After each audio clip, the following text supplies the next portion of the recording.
Good morning and welcome to the Why Morning Monologue, day number 6. Here we are, top of the morning on Monday. Got no sleep whatsoever last night. Woke up with a bit of a fever dream around 1:30. Wasn't able to fall back asleep until around 4:35. That's all right. Life has its funny way of trying to tell you things. Here we are.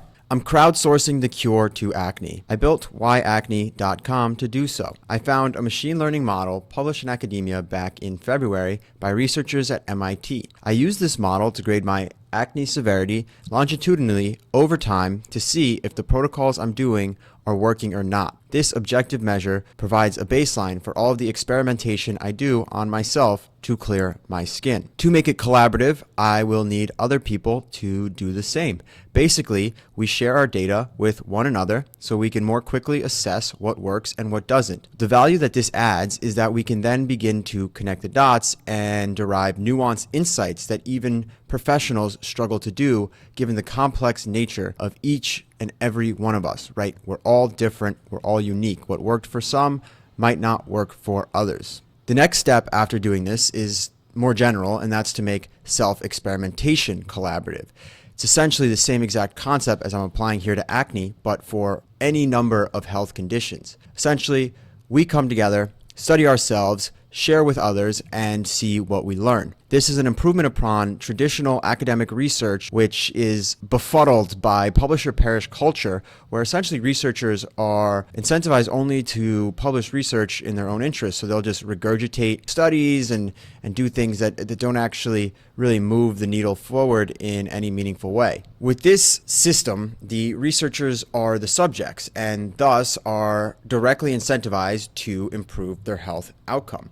By sharing with others, they can learn more quickly and iterate faster, close these loops so that we can find solutions in a way that doesn't exist at the moment. This all falls under a much larger umbrella, which I like to call the why experiment. The why experiment right now really is my own personal experiment. It's my life. It's everything I do. This being a part of it. The why morning monologue is me experimenting with different ways of expressing myself, creating a unique identity to exist in the digital world, for me to share what I'm doing. There are many other facets to the why experiment, such as diet, such as the other projects that I'm working on. One obvious example is the game I built, Combo. I didn't know how to code, so I taught myself. That was an experiment. I tracked the variables as I went. I tracked the videos I watched, the articles I read, and the code I made, and I was able to basically teach myself this skill. I created a game that is now on the App Store that anyone can play. This philosophy is very powerful. It highlights the ability that we have as masters of our own destiny. By being crystal clear on what hypothesis it is that we're testing, we can then test different variables to basically achieve that hypothesis, whether you want to get better at tennis or football or clear your acne, for example, maybe improve your eczema, maybe reduce your hair loss, maybe you want to sleep better. The list is basically infinite. There are so many different things that we are trying to improve on constantly as humans. And what I'm building is a way for us to do so collaboratively, unlike anything which exists right now anywhere. I think that this idea of sharing will underpin this next decade, these next couple of decades of the world. So for a long time, technology, well, it was initially made to connect, but it didn't really do so for many reasons. But now that it's so accessible, and now that basically anyone can build anything, there's really no reason not to share. Before, okay, I didn't want to share. I wanted to have the whole pie to myself. Now that's really hard to do, because the second I do something, someone else can just come along and do the exact same thing. So building more collaborative technologies, and my personal interest, the thing I'm most fascinated by is the whys of what it means to be human. And to begin to answer that, I think that one way of doing it is to incentivize people to study themselves. Well, why would you want to study yourself? People, I would assume, generally think of such a thing as difficult and almost unattainable. Like, I don't know how to conduct an experiment. I don't know how to study myself. Well, I'm going to prove just how simple it is and actually how powerful it is. So the why experiment is my own personal proof of this concept. And really, it's me fumbling my way towards a goal and just teaching myself whatever skills are necessary to get to that goal. So starting with the game, I didn't know how to code. I wanted to code. So I taught myself to code, and I built a game proving that I could code. On a health and wellness level, I have acne. I want to clear my acne. I'm dissatisfied with the status quo of acne clearing technology. So I figured, why not work together to build something better than what exists right now? Why not share with others, and so we can solve the problem ourselves? Like, who is more motivated to clear their acne than the person with acne? So I'm building Why Acne, the crowdsourced cure to acne. Basically, found a machine learning model published by researchers at MIT, allowing people to study themselves, run their own experiments, and have an objective measure of whether or not their skin's getting clearer.